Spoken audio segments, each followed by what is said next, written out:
विवाह करके तपस्या में लीन हो गए देवहूति बेचारी तप उस महात्मा की सेवा करते करते बहुत समय व्यतीत हो गया। बहुत सालों बाद समाधि खुली तब कर्दम ऋषि कहने लगे कि हे देवी आप कौन है। देवहूति विचार करने लगी बा ऐसे पति होते हैं कि विवाह करके और समाधि में चले जाते हैं और बाद में फिर कहते हैं कि अपनी पत्नी से कि आप कौन है। देवहूति ने कहा महाराज पहले तुम्हारा कभी विवाह हुआ था क्या? ध्यान किया अरे विवाह हुआ था। देवहूति ने कहा महाराज मैं ही आपकी देवहूति दासी हूं। कर्दम ऋषि ने कहा हे देवी हमें क्षमा करना हमें तुम्हारा ध्यान नहीं किया तुमने हमारी इतना घनतम सेवा करी वरदान मांग लो। देवहूति ने कहा महाराज वरदान क्या? आपने विवाह के समय पे कहा कि एक पुत्र होगा तब मैं आपको छोड़ करके चला जाऊंगा आप अपने वचन का पालन करें। उन्होंने एक विमान सजाया विमान में बैठ करके विहार किया बहुत समय तक विहार किया और उनका एक कन्या का जन्म होता है। कर्दम ऋषि कहते हैं देवी अब हम जाते हैं। देवहूति ने कहा स्वामी आपने कहा एक पुत्र होगा तब मैं चला जाऊंगा ये तो कन्या है। इसी प्रकार 9 कन्याएं उनके पास हुई। श्री सुखदेव जी महाराज कहने लगे राजन 9 कन्याओं के रूप में ऋषि के यहाँ 9 प्रकार की भक्तियां पहले आई। उसके बाद में कपिल भगवान का अवतार होता है। कपिल देव जी जैसे अवतार उनका हुआ। देहोत्यापि संदेशं गौरवेणं प्रजापते सम्यकं श्रद्धाय पुरुषं कूटस्थं भजत गुरु। श्री मैत्रेय जी बोले कि देवहूति कर्दम प्रजापति के वचन सुनकर उन पर पूर्ण विश्वास कर श्रद्धा सहित अचिंत्य रूप कूटस्थ पुरुष जगत गुरु ईश्वर का भजन करने उनके साथ में विहार किया और उनके साथ में रहने लगी। तस्या बहुते काले भगवान मधुसूदन कारदमं वीर्यमापन्नो यज्ञे अग्निरिवोदारुणे। कुछ दिनों के उपरांत मधुसूदन भगवान कर्दम जी के वीर्य को प्राप्त होकर के जैसे काष्ठ से अग्नि उत्पन्न होती है वैसे देवहूति के उदर से उत्पन्न होते हैं। बोलो कपिल देव भगवान की जय। कर्दम ऋषि ने खुशी मनाई और समझा कि भगवान स्वयं मेरे पास आए हैं। कर्दम ऋषि ने कहा देवी अब हम जाते हैं। तब देवती ने कहा स्वामी ये 9 कन्या हैं, कम से कम इनका विवाह तो करते जाइए। मैं इनके लिए कहां वर ढूंढूंगी, कैसे विवाह करूंगी। ब्रह्मा जी अपने साथ 9 ऋषियों को लेकर के आए। कर्दम ऋषि के पास आए। कर्दम ऋषि ने ब्रह्मा जी से कहा कि हे पितामह, मेरी जो कन्या है इनका विवाह मैं किसके साथ में करूं, क्या करूं, आप ही बता देना किसके साथ में काम है, कहां पर ढूंढूं। ब्रह्मा जी ने कहा मैं अपने साथ में 9 ऋषियों को लेकर के आया हूं और तुम्हारी 9 कन्या है। मरीचय कला प्रदान सोयामतात्रे श्रद्धा मंग्र से अच्युतो कुलस्याय हवेरवो। कला नाम कन्या मरीचि को, अनसुईया अत्रि को, श्रद्धा अंगरा को, अभिर्भु पुलस्य को, योग गति पुलय को, क्रिया सती को, यज्ञ को, ख्याति भृगु को, अरुंधति वशिष्ठ को और शांति अथर्व को दे दी। 9 ऋषियों को 9 कन्या देकर और अपने पुत्र कपिल देव से उन्होंने ज्ञान हाथ जोड़ करके अपने पुत्र कपिल देव की परिक्रमा की और कहा हे प्रभु मैं जानता हूं कि तुम मेरे पुत्र के रूप में आए हो, मेरे ऊपर कृपा करें, मुझे ज्ञान देवें। आशीर्वाद लेकर के और कर्दम ऋषि वन को चले जाते हैं।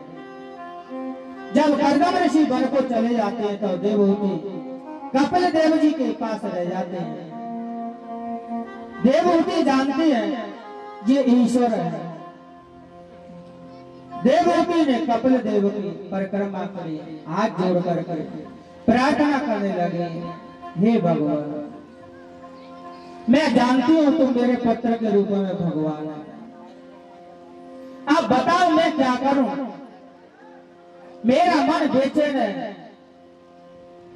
एक घर से एक कन्या की विदाई होती है ना तो उस घर में क्या दशा होती है, सबकी आंखों में आंसू। घर कैसा लगता है, घर के और सदस्य तो रहते हैं, एक कन्या के जाने के बाद घर कितना सूखा सूखा सा लगता है।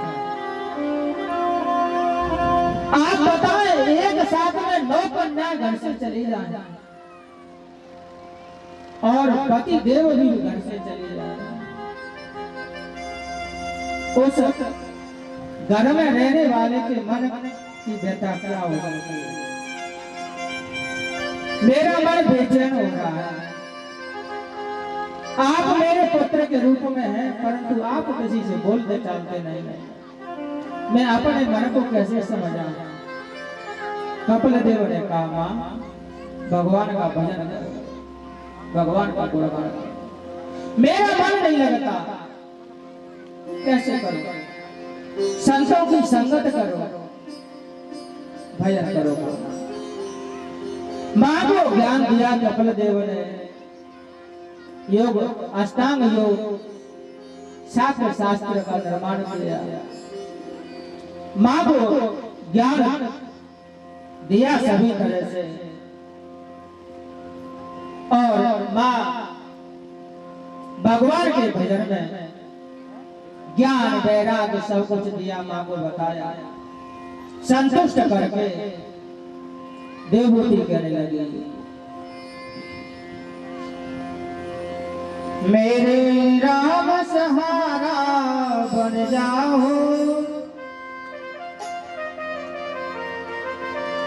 मेरे राम सहारा बन जाओ, मेरे रोम रोम में रम जाओ, मेरे राम सहारा बन जाओ, मेरे रोम रोम में मेरे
और ये बात कहेंगे दोनों हाथ ऊपर करके हो मेरे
बिहारी लाल की। हाँ भैया विश्राम ले ले। देखिए ये नशा नहीं है, ये ठाकुर जी का नशा है। तो आइए बड़े बड़े भाषा से कहेंगे हो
श्री राधे श्री राधे श्री राधे श्री राधे श्री राधे श्री राधे श्री राधे श्री राधे श्री राधे हरे श्री राधे भजे मन श्री राधे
श्री सुखदेव जी महाराज कहने लगे राजन,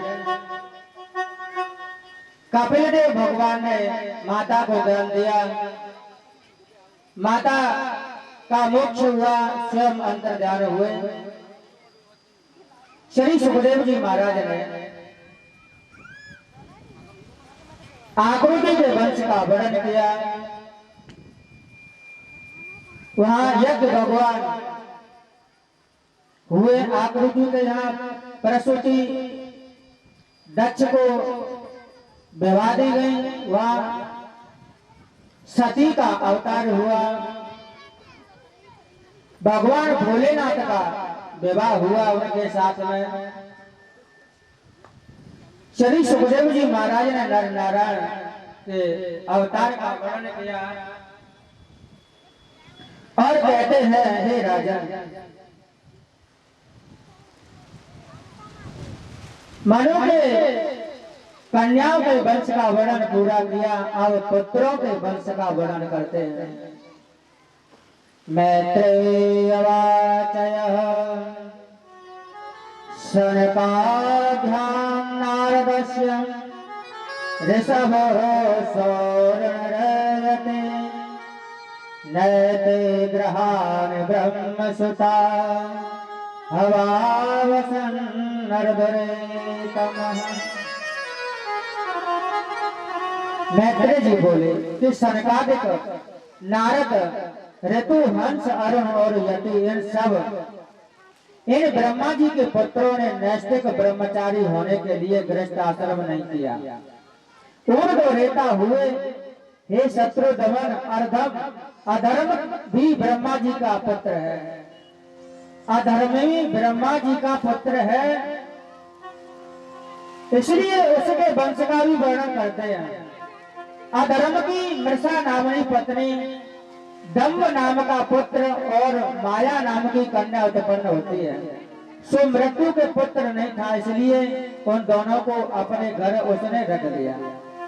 हे महामते, दम्भ की माया नामक भार्या में लोभ नाम का पुत्र है और निष्कृति नाम की पुत्री, लोभ की निष्कृति नाम स्त्री में क्रोध नाम का पुत्र, हिंसा नाम की पुत्री हुई। क्रोध के हिंसा नाम पत्नी में कली नाम तनय और दुरुक्ति नाम की तनया प्रकट हुई। हे सप्तम, कल की दुरुक्ति नाम स्त्री में भय नाम का पुत्र और मृत्यु नाम की दुहिता प्राप्त हुई। भय की मृत्यु नामक स्त्री में निरय नाम बेटा और यातना नाम की बेटी। है अनग, संक्षेप से मैंने इस सरल वर्णन किया, जो पुरुष 3 बार इस अधर्म वंशावली को सुने समझे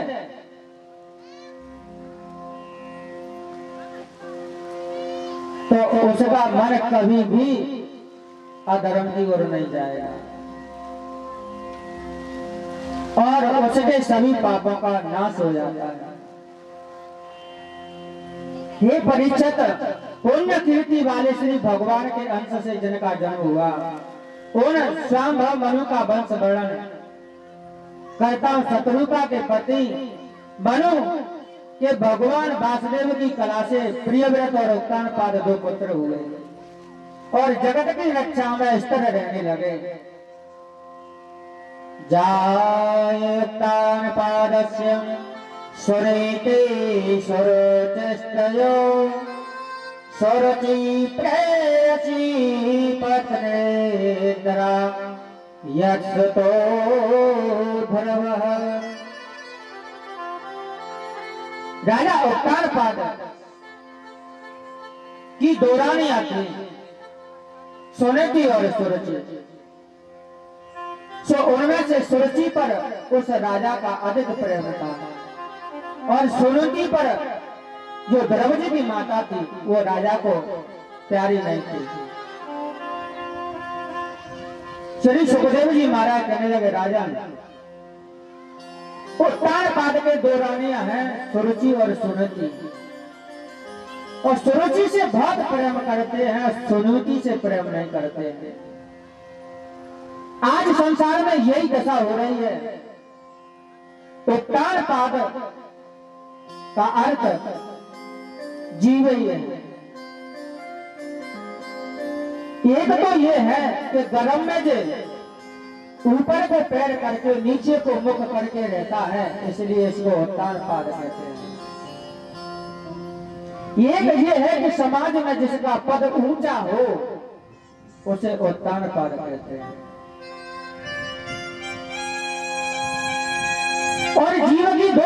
होती है अपनी रुचि और नीति। मनुष्य अपने मन की इच्छा से तो प्रेम करता है, रुचि से तो प्रेम करता है, पर नीति से नहीं प्रेम करता। नीति को तो भूल जाता है, नीति से तो विरोध करता है, नीति पर चलता ही नहीं है, नीति को मानता ही नहीं है। बस वो उसी से प्रेम करता है जिसको वो अच्छा लगता है, जिसकी बाकी रुचि हो, जिस खाने में पीने में, बस उसी से प्रेम करता है। तो उसका नाम सुरुचि है। मन की रुचि, रुचि से सब प्रेम करते हैं, मगर रुचि ना है तो प्रेम नहीं करते। नीति को महत्व नहीं देते हैं, रुचि को महत्व देते हैं। क्या खाना है, क्या नहीं खाना है, क्या देखना है, क्या नहीं देखना है, क्या सुनना है, क्या नहीं सुनना है, क्या करना है, क्या नहीं करना है। मनुष्य को ज्ञान होना चाहिए जीवन में, किन किन कामों को करना चाहिए, किन को नहीं करना चाहिए, किसी को सुनना चाहिए, किसी को नहीं सुनना चाहिए, किसी की मदद करना चाहिए, किसी की नहीं करना चाहिए। अगर सुरुचि को महत्व दोगे तो एक दिन पछताना पड़ेगा। संसार में नीति ही सर्वश्रेष्ठ है। नीति के अलावा, अच्छी नीति के अलावा संसार में कुछ नहीं है। अगर सुनीति को, अपनी नीति को महत्व देंगे तो संसार में कभी धोखा नहीं खाएंगे, पछताना नहीं पड़ेगा। आज उत्तानपाद वही काम कर रहे हैं, सुरुचि से प्रेम करते हैं और सुनीति से नहीं प्रेम करते। जब सुनीति के यहाँ भगवान का भक्त ध्रुव पैदा होता है, सुरुचि के यहाँ उत्तम नाम का पुत्र पैदा होता है। वो धनतम, तम माने अंधकार, अज्ञान। सुरुचि में तो अज्ञानी पैदा होता है, सुनीति में भक्त पैदा होगा। एक दिन उत्तानपाद बाहर से आए, महल में आए।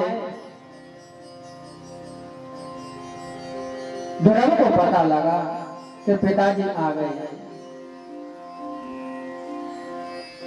ध्रुव घूमता घामता पिता की ओर जाता है। राजा सुरुचि के पुत्र को गोद में लेकर के बैठे हैं, खिला रहे हैं। और जब पिता की गोद में बैठने को उपस्थित हुए तब पिता ने ना तो उसे लाड़ प्यार किया, ना उसे लिया, ना उसका स्वागत किया, ना उसे प्रेम किया, कुछ नहीं, बोले नहीं। सुरुचि के पुत्र को गोद में लेकर के बैठे, ध्रुव से नहीं बोले। और जैसे ही वो बैठना चाहते थे, सुरुचि ने मना कर दिया और कहा, हे पुत्र, आप राजकुमार हो तो भी राज सिंहासन के बैठने के योग्य नहीं हो, क्योंकि तुमने मेरी कुक्षा में जन्म नहीं लिया है, तुम मेरे पुत्र नहीं हो, इसलिए आदर और सम्मान के काबिल नहीं हो, तुम राजा की गोद में नहीं बैठ सकते, जाओ यहां से। अरे अभी तो तू बालक है, इसलिए तुझे इस बात का कुछ ज्ञान नहीं है कि मैं दूसरी स्त्री के गर्भ से जन्मा हूं। जो तू चेष्टा करता है ना, वो मनोरथ तेरा बहुत दुर्लभ है। तू चाहता है कि मैं पिता की गोद में बैठूं, ये नहीं हो सकता। तू चाहेगा कि मैं राजा बनूं, ये नहीं हो सकता, क्योंकि तू मेरा पुत्र नहीं है और तू अभी छोटा है, तू इन बातों को नहीं जानेगा। महाराज मुझसे प्रेम करते हैं, उस सुनीति से नहीं। मैं यहाँ की रानी हूं, अगर तू पिता की गोद में बैठना चाहता है ना, राज सिंहासन पर बैठना चाहता है, तो तुझे मेरे गर्भ से जन्म लेना पड़ेगा। और जा यहां से, कभी महल में मत आना। धक्का दिया और कहा जा भगवान का भजन कर, भगवान प्रसन्न हो जाए तो वरदान मांगना कि हे परमात्मा मुझे सुरची का पुत्र बनाना, तो तब तू मर करके मेरे गर्भ में जन्म लेगा, तब तू उस राज्य के योग्य होगा और गोदी में बैठ सकेगा। मैत्रेय जी कहते हैं सौतेली माता के दुर्भाग्य रूपी कठिन बाणों से पैदा हुआ गर्भ आहत हुआ।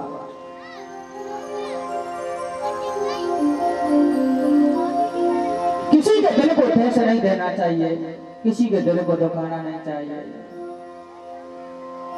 सबको समझना चाहिए, सोचना चाहिए।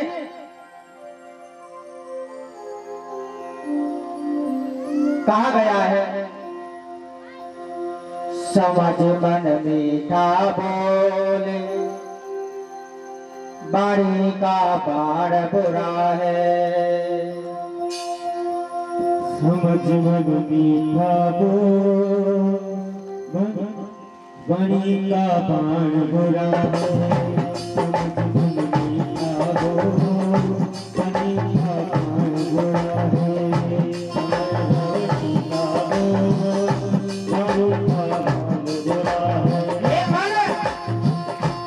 समझना चाहिए बाणी का बाण बहुत बुरा है। शब्द से प्रीति हो बैरी, शब्द से बन जावे बैरी, प्रीति हो बैरी, शब्द से बन जाए हो बैरी।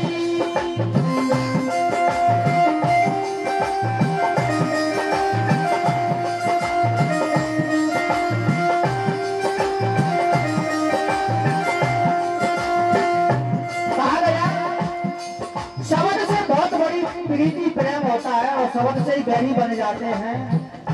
शब्द से प्रीति हो बैरी, शब्द से बन जावे बैरी।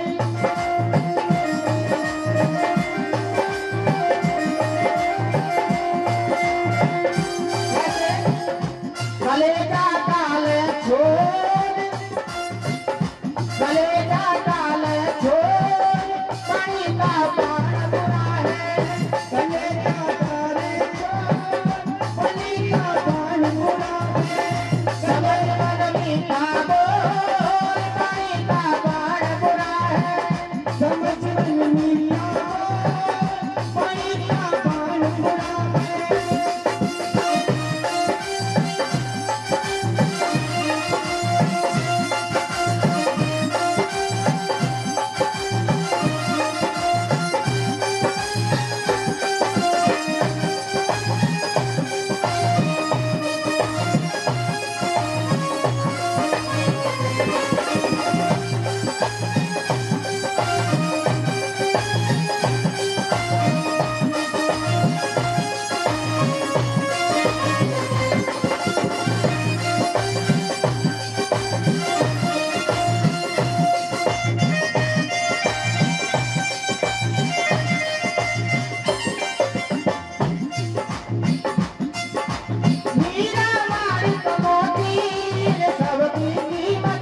समझना चाहिए,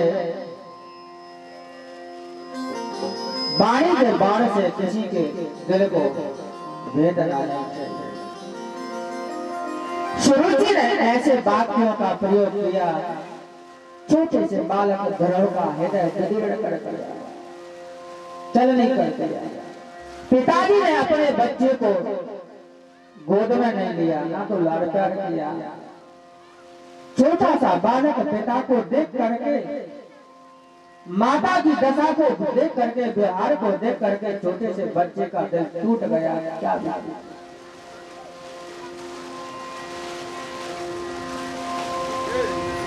होठों को फड़फड़ाते हुए क्रोध में मारे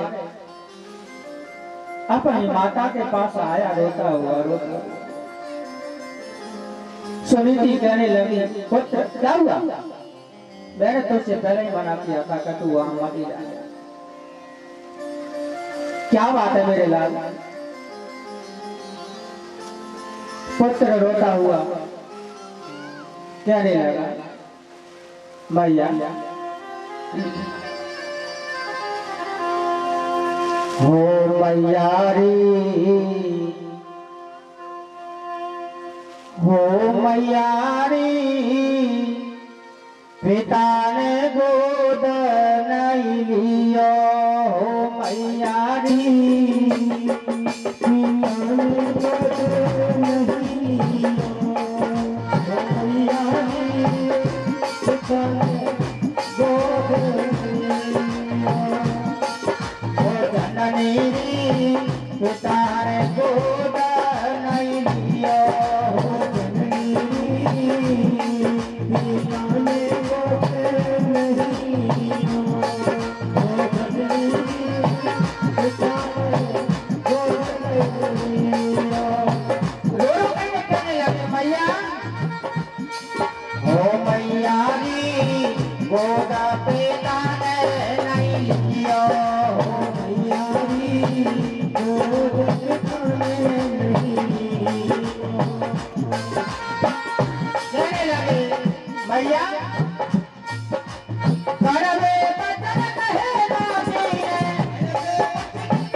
तुम दोनों जीवे सुख अवसर तुम जीना।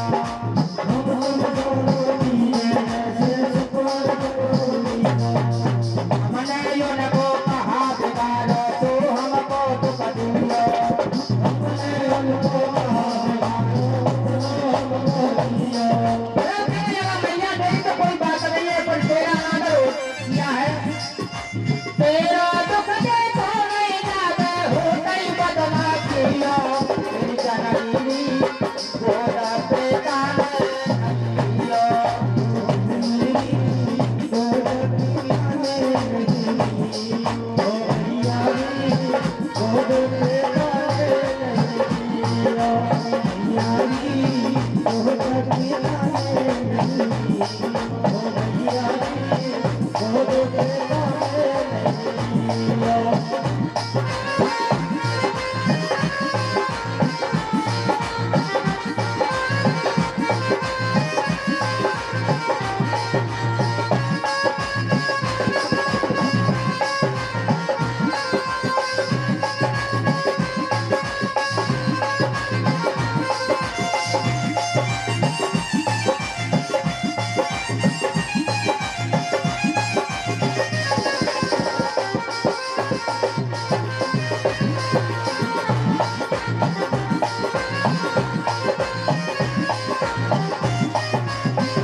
नारायण को भजन करो अब कोई तो गोदम ले लो। नारायण को भजन करो कोई कोई गोद ले लो। तीन लोक 14 भवनों को राज कोई तो दे दो। तीन लोक 14 भवनों को राज कोई दे दो। जीवन सफल कमाइयो लाला, सफल कमाइयो लाला। जीवन सफल कमाइयो लाला, जब हर दर्शन दे दो।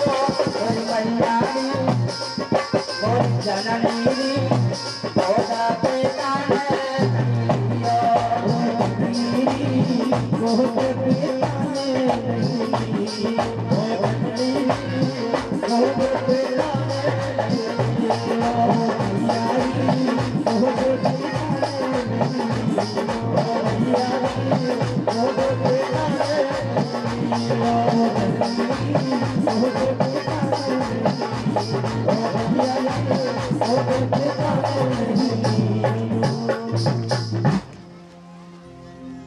अपने लाला को गोद में बैठा करके रोता हुआ देख करके छाती से लगा लिया। माँ से नाना प्रकार के द्रव कहने लगा कि मैया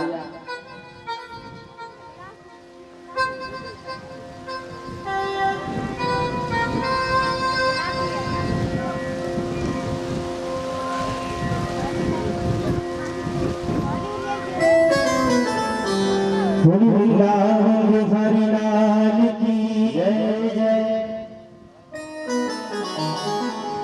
आज जब जी महाराज मैया के आदेश से और बन जाने लगे, आइए भगवान का कीर्तन करते हुए चलते श्री राधे। तोरी मुझे याद सताए,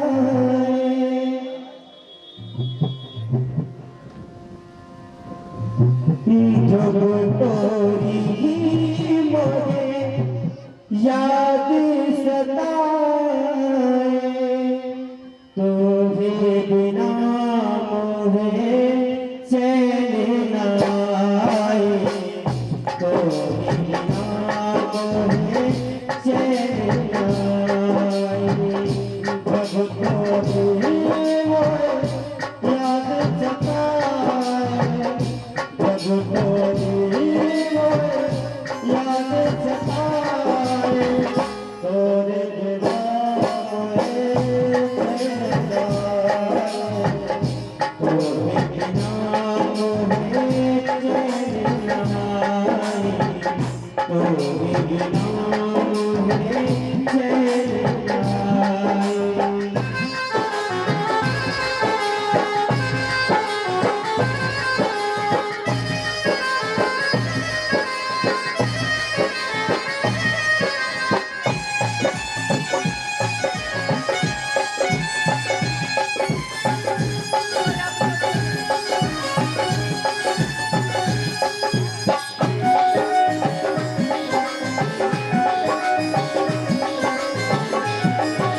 सताए लाला जा तो रखे हो सुन मोरे याद सताए लाला जल्दी याद सताए लाला जल्दी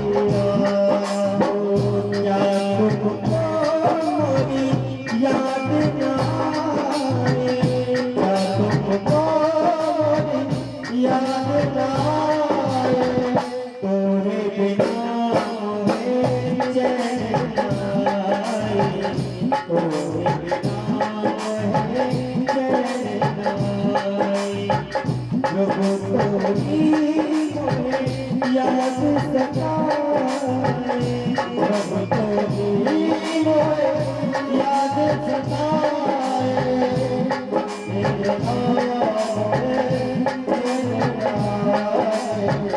तोरे बिना मोहे चैन आए तोरे बिना मोहे चैन आए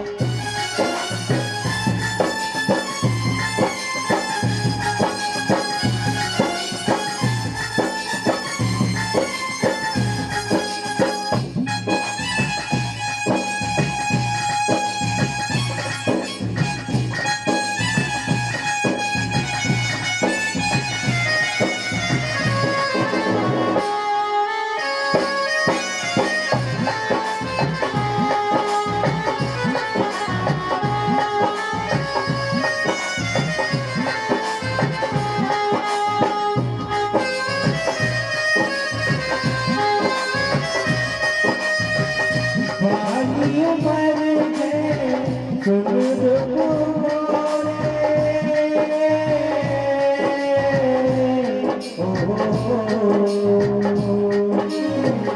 पानी मर गए सुन मोरे कैसे रहूंगी लाला मोरे कैसे रहूंगी लाला मोरे पानी मर